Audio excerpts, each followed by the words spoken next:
Okay. Hi, everyone. This is Janice Amirault, and I am the founder of Janice Inspiring Change Holistic Nutrition. And my website is janiceinspiringchange.com. If you have any questions after the meeting today or the live today. And in 2020, around the end of the year, I decided that I would bring you some health professionals and people who have experienced some health challenges so that I can further inspire you to take care of your health. So today I am joined by Preeyanka. Hi, Preeyanka. Hello, Janice. Hi. Preeyanka is joining us from her home in Pune, India, and we're going to talk about women's health, uterine fibroids in particular. And before we get started, I just want to tell you a little bit about Preeyanka. Preeyanka is, like I said, from Pune, India, and she has been helping and teaching on infertility issues, especially in the last little while since her own challenges. She has her own Facebook and Instagram page called Womb and Woman.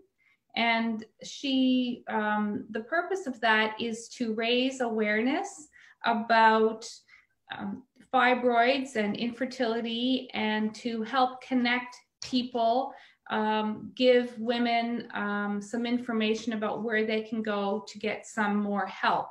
She works with various doctors and NGOs where she helps women deal with emotional and physiological issues due to infertility. She also has a channel she's a vlogger. She has a channel that she interviews people, and the name of that is Communique with Preeyanka. And once we're done today, she can put all of those links in the notes for the once we're finished with the conversation. So again, welcome, Preeyanka. Thank you so much for joining me today.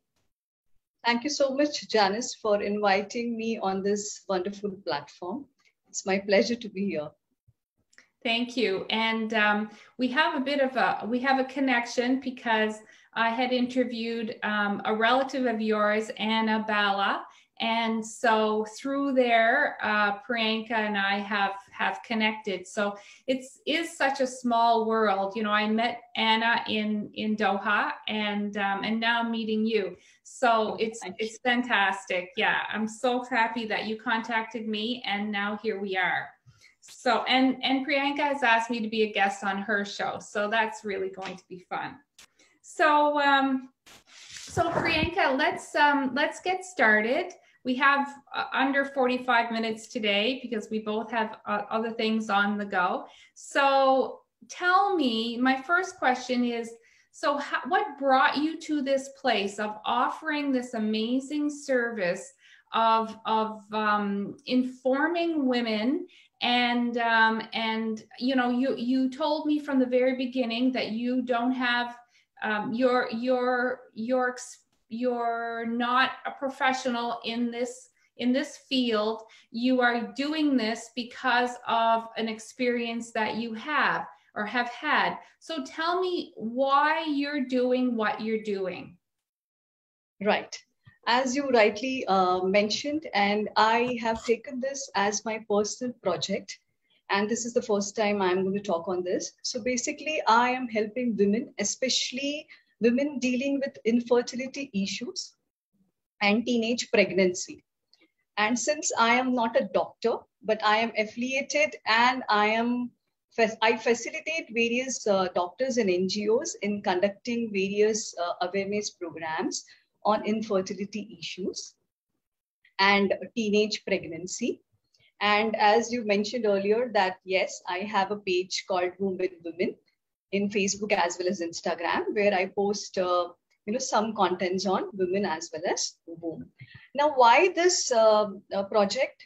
Because I myself have dealt with such a bad phase of fibroids, which got into me so much. And I suffered nothing less than 12 years. So I thought whatever suffering I have faced during all these years, why not to put it in a frame and do the best for women who approach us, who approach me, and I can be of any help to them.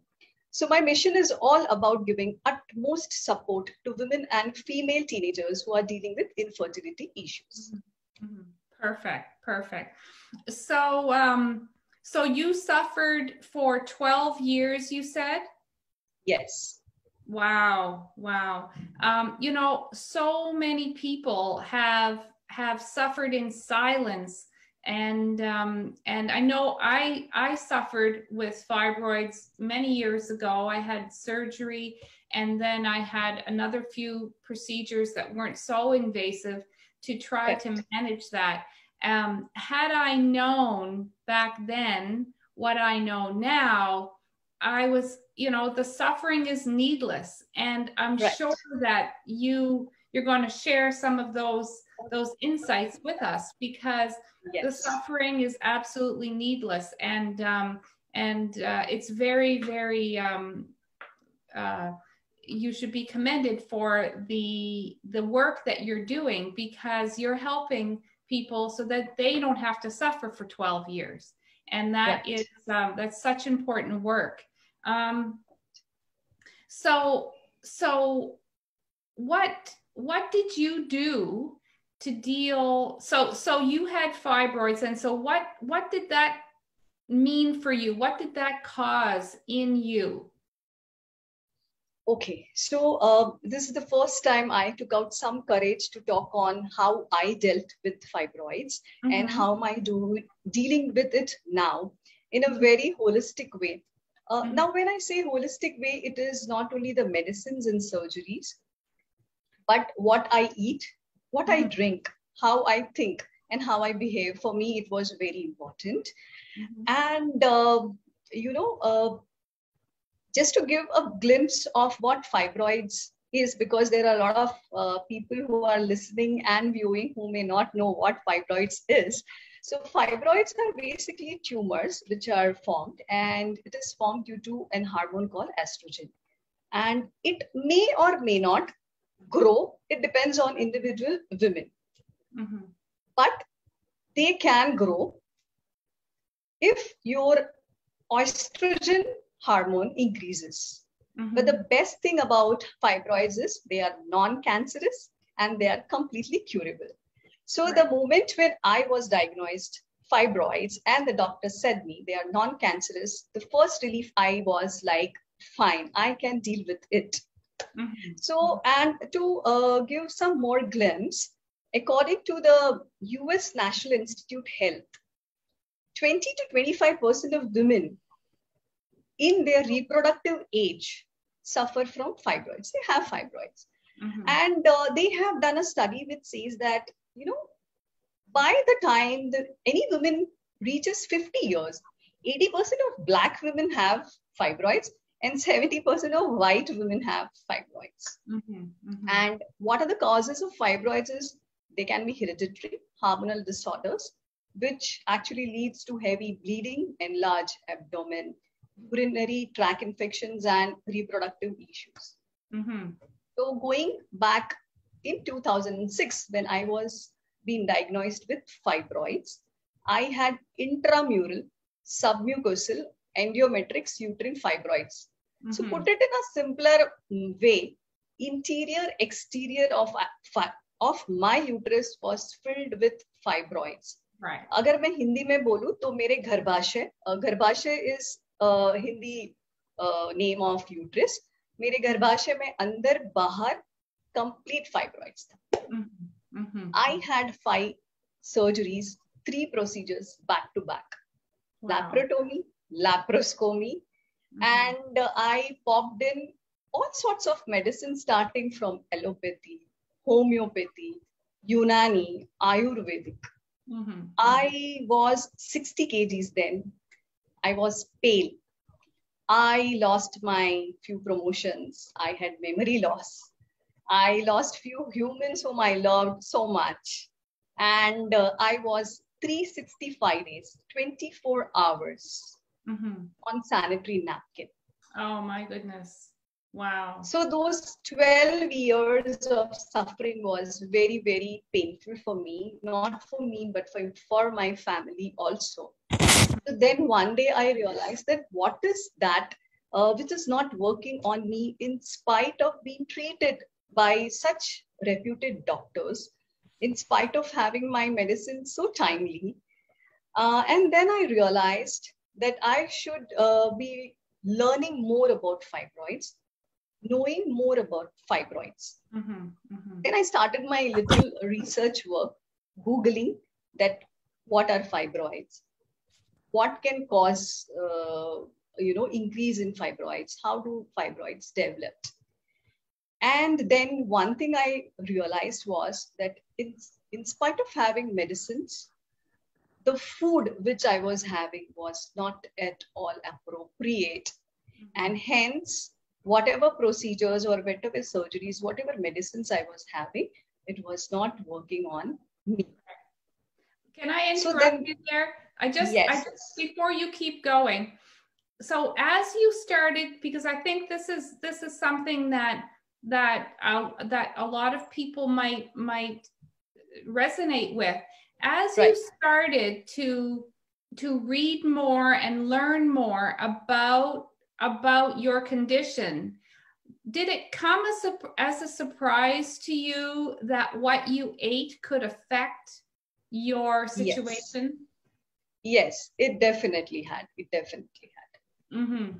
Because I think that is for a lot of us, especially if we say it's hereditary, because that is something that we are told, and Correct. you know, we can talk about the hereditary factor, Right. because generally, if we live and have the same habits as our mothers and grandmothers and on, True.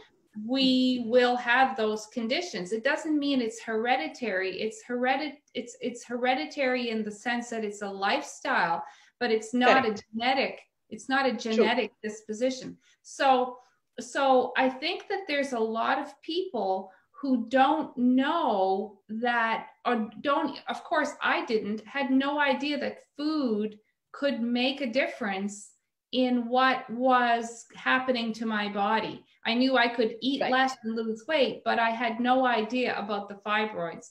So, Correct. please continue on with how the fibroids, what happened to you as a result of all of those surgeries and all the combat, and then you started to discover that how you were living could be a game changer. Can you just keep going about that? Yes. So, as I said, I started Googling more on fibroids. And most importantly, I started making a self analysis on my own body and mind, that what am I having and what is affecting and what is actually helping me to cure and heal. Mm-hmm. So way back in 2018, I did all this research work. And then I realized that like jaggery and dates are good for increasing hemoglobin and immunity. But Mm-hmm. for me, it was not helping me out. Mm-hmm. Because in fibroids, the more you eat, the more you bleed. So for me, eating was not the only thing. I had to control the bleeding also. So Right. then I stopped eating dates and jaggery. Instead, I started having ABC juice, that is apple, beetroot, and carrot juice. Mm-hmm. It's a combination which one of my uncles suggested me, and it really helped me.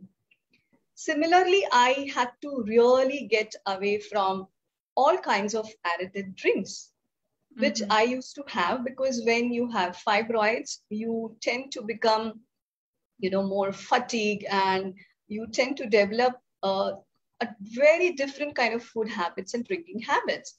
So Mm-hmm. I used to have a lot of sweets, which I really had to cut down. And gradually it helped me out. Though I had fibroids, but then I started to cure and heal within myself. So that it was more of an analysis on the food and the liquids which I used to consume. Right. So your diet was quite high in sugar at that time? Yes. And just for those who don't know what jaggery is, can you tell us? Jaggery is gur, what we call in Hindi, which is made out of sugarcane juice. Right, right. So it is high in protein and fiber, and generally we have it during winters specifically. Yeah, and also high in sugar. Yes. High in sugar. Yes, yes. So the sugar you were eating every day thinking it was healthy, plus the juices that had the sugar in them were a contributing factor to your overall health, for sure. Right. Yeah, yeah. So and sweets and desserts, you took all of that away, or did you all of them? You took all it all of them. Yeah, yeah. What was the reaction with your family that you were taking sugar out of your diet? Right. They have been very supportive to me in whatever I do. So yes, mom used to, of course, tell me that consume less sugar, consume what is right. But sometimes you just don't listen. Yeah, yeah, right, right. So you mentioned that you changed your diet. What else did you change in your day-to-day living that you feel supported your attempt to heal your situation? So yes, diet, of course, I had to change. One more thing I started was having more of water. Okay. The intake of water. Because, of course, the medicines were too high during the entire 12 years of my suffering. So I had started taking more of water. This was the one thing I did. And to be very specific, lukewarm water. And till date, I have lukewarm water only. Yeah. So two major, one was the diet and second was the water. Okay. What about exercise, Preeyanka? Exercise. Okay. So exercise, in fibroids, what happens, the abdomen is like swollen, right? Everybody used to tell me that, Preeyanka, are you pregnant 2.5, 3 months? So I was so fat. So for me, exercising was difficult. Not difficult, was impossible. But I used to sit for 10, 15 minutes silently and used to do a bit of yoga. Not that aggressive yoga, but a bit of yoga, and try to be silent, just be on my own, and nothing else I used to do, and I was not able to do. And so what about any type of mind kind of work? Did you do any type of meditation, or did you connect that could make a difference as well? Yes. So in 2018, I had to take a decision of getting myself done hysterectomy. Post, I did a lot of research work on fibroids, and then I realized that now it is high time. I should not suffer with this. So I had to undergo that surgery. And during that time, I realized that one was the nutritious food and the nutritious liquids, what you consume. And then I started doing a little bit of yoga and gym. Meditation, not much. Until date, I'm not able to meditate properly. And as we all know, stress is something which is inseparable from all of us. So I used to get stressed out, and still I am. But then I make it a point to come out of it, maybe after some minutes, days. But I try my level best to come out of that stress And the best thing what I do is I either bake my own cake or make some very good nutritious shake and I drink and I'm back to normal. Excellent, excellent. Yeah. So what would you put in your shake? What, if anyone would like to have a healthy recipe, what would that be? Yes. So oats is one thing which I started having now. So oats, banana, any kind of fruits and milk and very less sugar. Okay. Okay. Just grind them and drink it in the morning. That's it. Okay. Excellent. Excellent. So you, so how did your, you know, you've talked about how your life was, and then you know, you suffered all these years, and then you had this awakening because you started to research and you realized that what you ate could make a difference. So what else in your life shifted when you started to do all these things? So one was I was feeling very light within myself because anyways I had undergone hysterectomy. Second was when I had fibroids, starting from my hair getting gray to chipping off my nails. Everything started, you know, coming back to normal. So now I have long hair. Now I have long nails. Skin, yes, it keeps tanning. There are pigmentations. It will take some time, but I'm sure it will be normal. So these little changes within me started getting me back into normal women. Not self-criticizing myself, which I did all these years, getting back into confidence, more of confidence. Great, great. So what else do I want to ask? So I think one of the things that I wanted to ask you was, so what do you think, given that you are, you know, you come from India, you've lived there, the culture is very, very set in its habits and in its ways. I mean, we all are like that wherever we are. But what do you think is one of the biggest challenges that you would have faced, or that women today face, that will that given your condition? And before you answer that, I'm just going to have to mute myself and just forgive me for one second, okay? Thank you. Right. So the biggest challenge, what I think the women face, is not taking care of themselves, not listening to the inner voice, basically. And the second, what I would say is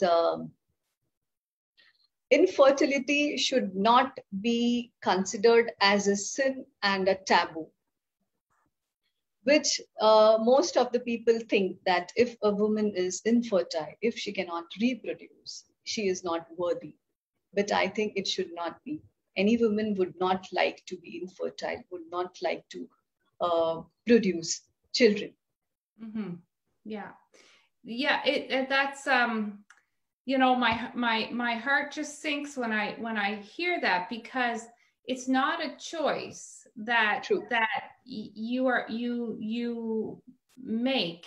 It's a biological issue. Yes, that's right. And it can happen to men, it can happen to women. Correct.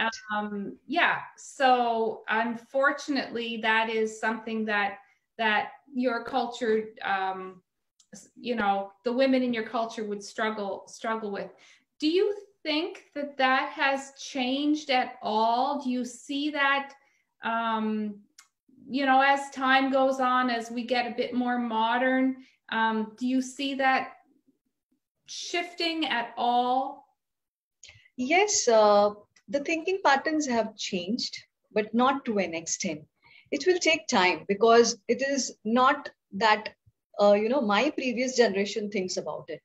It's so many generation from whom we have got this thinking, right? So it's not going to go overnight, but yes, the thinking patterns have been changing. The acceptance have been changing. The adoption of children has increased. Other infertility treatments acceptance have increased. Yeah. So it has changed, and I'm sure it will change in coming years and months also. And really, the work you're doing now with younger women will start to change.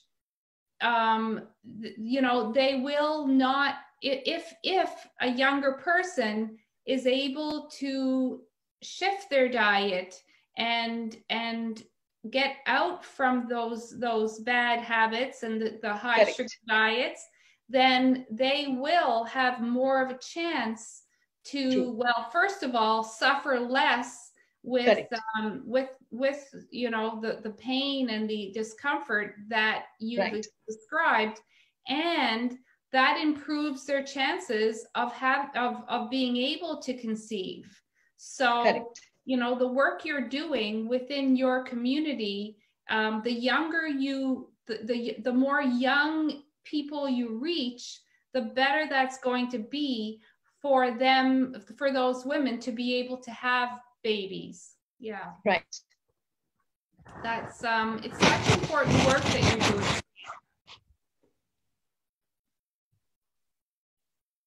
Can you hear me? Can you hear me? Yes, I can hear you. Okay. Yeah. The screen is frozen. So what let me think.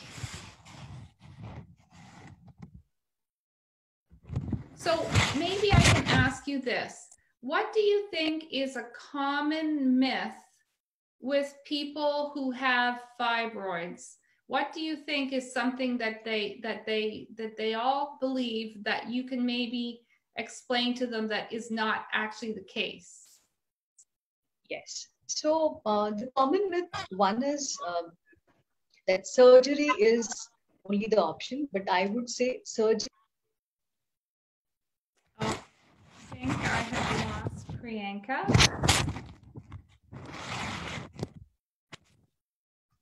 There she is.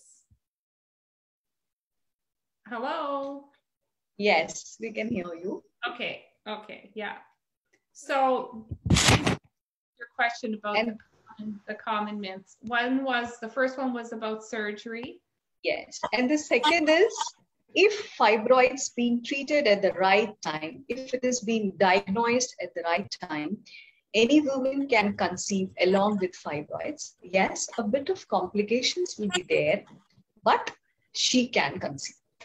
And fibroids is completely non-cancerous and is non-curable. Though I have undergone hysterectomy, but still I would say that surgery is not the optional. Looks like we're having a bit of a bad connection. There she is again. That's okay, ma'am. Yeah. So the myths are that surgery is the only option, and that there's nothing you can do about it. And the other one you said, I think, was that you can still conceive even though there are fibroids there. Yeah. So really, what you've done and the work you're doing, which you're giving women hope where they probably felt that there was no hope. Are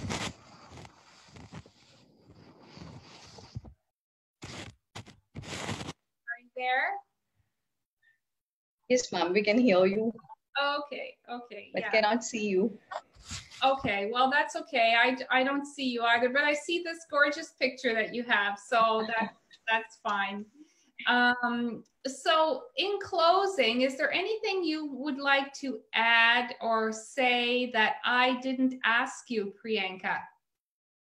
I would ask everybody to just follow few things which I am doing it, and I will be doing it further also. And I whatever I am practicing.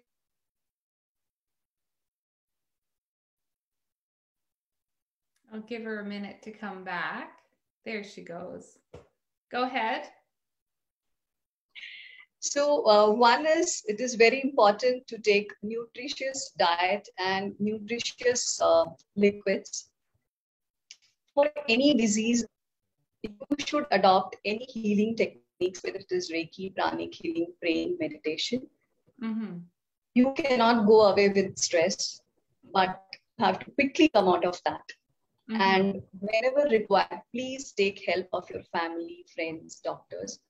And to learn more about any disease is important. Mm-hmm. So it's not that whatever doctor says is wrong, but whatever your mind or whatever your body wants, it is important to understand that. Absolutely.